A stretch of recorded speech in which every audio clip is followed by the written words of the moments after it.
Mutton curry తయారీ విధానం చూసేద్దాం రండి.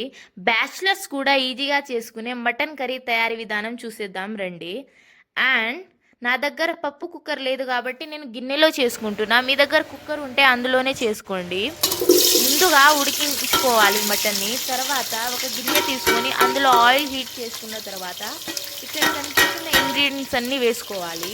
వేసుకొని లో సిమ్లో లైట్ బ్రౌన్ కలర్ వచ్చేంత వరకు వేగించుకోవాలి.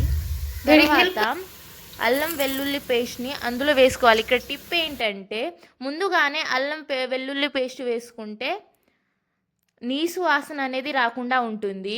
అలా 5 మినిట్స్ వేగిన తర్వాత మనం ముందుగా వేగించుకున్న మటన్ని అందులో వేసుకోవాలి. మటన్ని వేసుకున్న తర్వాత 1/2 అవర్ ఆయిల్లోనే మగ్గించుకోండి. అప్పుడు టేస్ట్ ఇంకా చాలా బాగుంటుంది. ఆయిల్లో అలా మగ్గిన తర్వాత మటన్ని కొంచెం నీసు వాసన అనేది పోతుంది. తర్వాత 1 టేబుల్ స్పూన్ ఉప్పు వేసుకోండి. ఉప్పు వేసుకుంటే మటన్ అనేది త్వరగా ఉడుకుతుంది. అండ్ తర్వాత చిన్నగా తరుక్కున్న టమాటా 2 వేసుకొని మళ్ళీ కొంచెం సాల్ట్ వేసుకొని ఓ 2 నిమిషాలు అలా కలిపి మూత పెట్టుకోండి.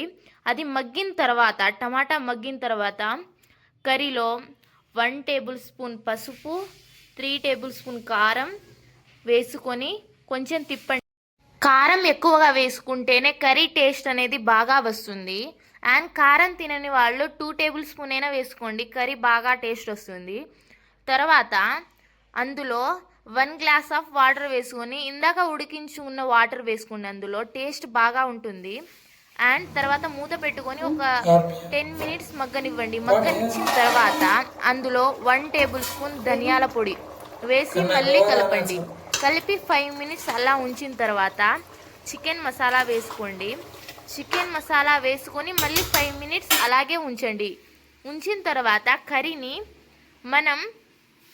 కర్రీ ఇంకా 5 మినిట్స్లో అయిపోతుంది అన్నప్పుడు కొత్తిమీర అండ్ ఇంకా దింపేస్తున్నాం అన్నప్పుడు కసూరి మేతి వేసుకొని దింపేయండి.